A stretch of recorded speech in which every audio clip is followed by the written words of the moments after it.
This is a podcast from the London Accordion Orchestra. For more information, visit our website at www.londonao.co.uk.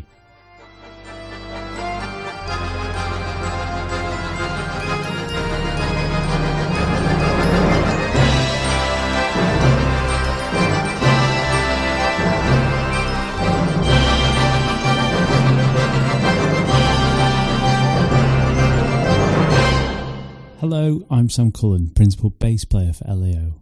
For our second concert in this year's series of live performances, the London Accordion Orchestra are heading northwards once again, but only a few stops away from King's Cross Station, to the picturesque town of Letchworth Garden City in Hertfordshire.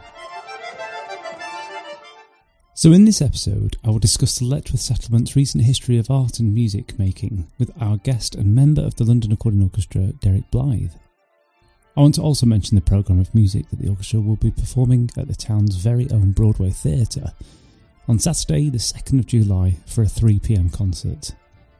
And asking Derek what surprises he has installed for our players and members of the audience, which I think will be very exciting.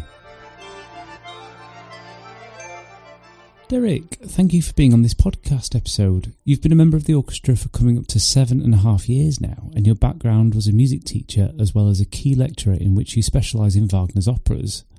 I have also travelled down to watch you conduct an amateur dramatics production of Salad Days, which was great fun, and I know you've done many musical productions over the years. Can you tell us how you got involved in the Letchworth Settlement? Hello, Sam, and thank you so much for inviting me to be part of this podcast. Very exciting to do. I joined the settlement in the autumn of 2018, just after I turned 60, and decided it was time to hang up my baton and retire from directing musical shows. I'd done 42 years, I felt I had done my whack, and I wanted something different to do. I decided to learn, if I could, how to paint in watercolour, and found a course running at the settlement, which I joined. And the rest, as they say, is history. I'm still in the class, and we have a great time, and I've produced some quite respectable paintings. I even have some framed in the house, which is, to me, still quite amazing. The settlement was founded in 1920 by a group of interested local people who wanted to establish an adult education centre in the town to help people improve themselves and to improve their job prospects. It started life in what was called the Skittles. It was a temperance pub in the town. Letchworth was dry when it was founded, no alcohol at all. And it's been running ever since, and should have had a wonderful celebration of its centenary in 2020, except for COVID, of course.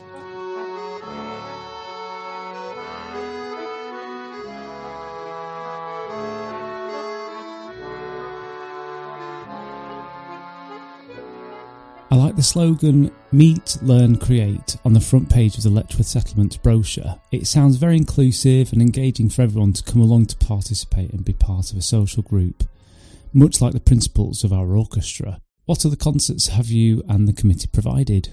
The settlement, along with many other organisations, was hit very badly by the pandemic. Its income dried up almost overnight.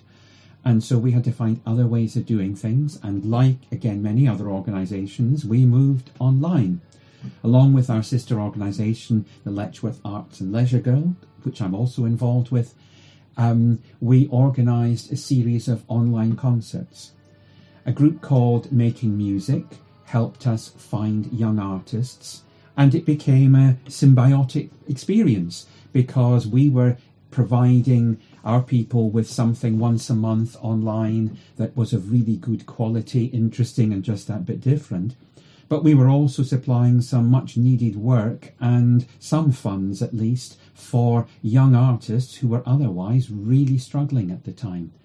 Over the course of the pandemic, we had a harpist, a violinist, a clarinetist, a jazz saxophonist, a pianist. You must have approached many musicians, including Ian Watson. What did he suggest to do? He suggested I approach one of our players and then contact me again and said, no, try this one first. This sub-leader of the Fourths, of which I'm a member, Inigo.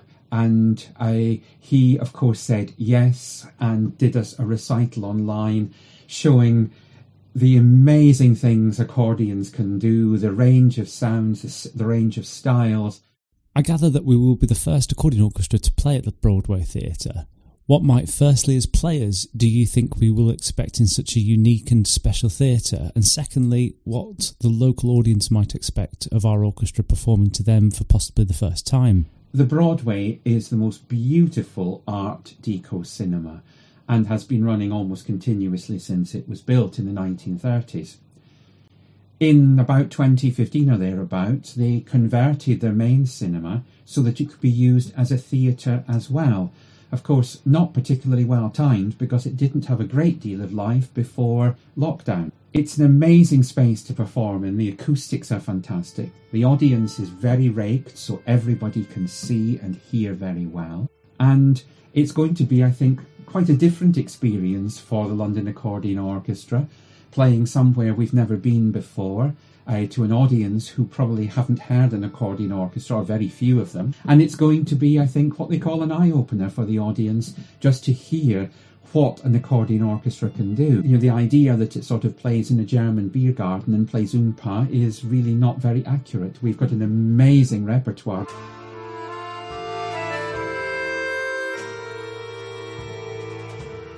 We just do so many different styles of music. There's going to be something in this concert for everyone.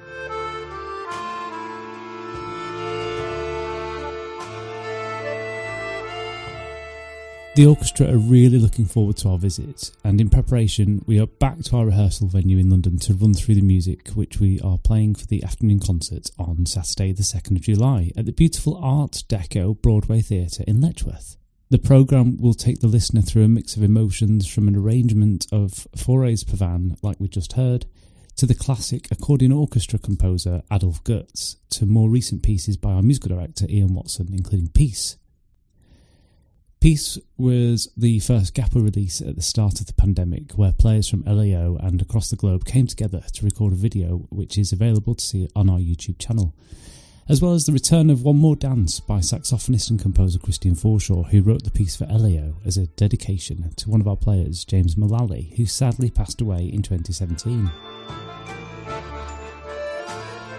It's an effective piece, and one that we have not played for a few years now.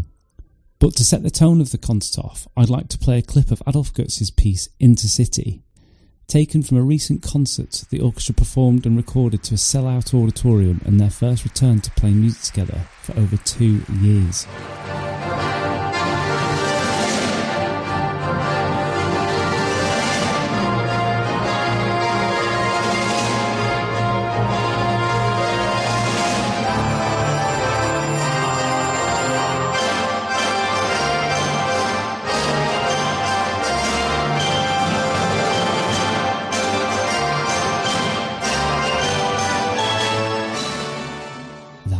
A clip of a live recording by the London Accordion Orchestra from Adolf Gotz's piece Intercity, which will be performed at the concert on Saturday the 2nd of July.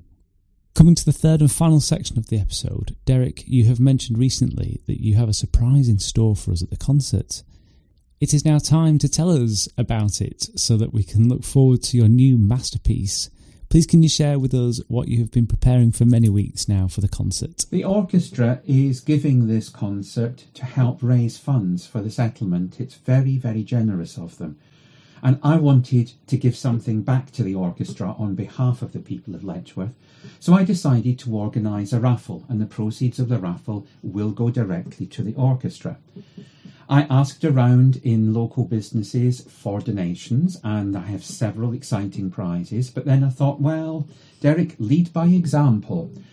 Last year I took up patchwork and quilting, and so I decided to make an orchestra patchwork quilt as a raffle prize. The centre of the quilt has the logo of the London Accordion Orchestra printed onto cotton in it. In the next 8 windows round about, there are pictures of accordions in our orchestra, and I hope that the players of them, who did give me their permission to photograph them, will recognise their accordions. And then in the next border, there are rather jazzier pictures of instruments we've worked with alongside the accordions: electric guitars, drums, double basses, and so forth.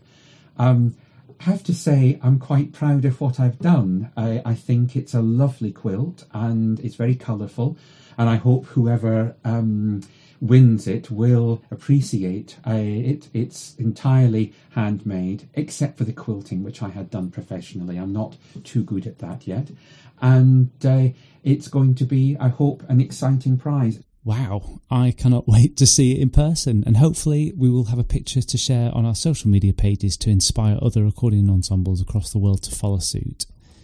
You may have started a new movement in textile circles, who knows?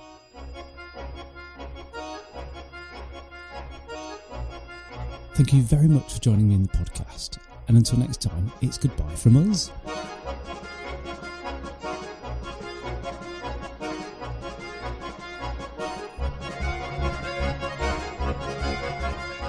You've been listening to the London Accordion Orchestra podcast. For more information, visit our website www.londonao.co.uk.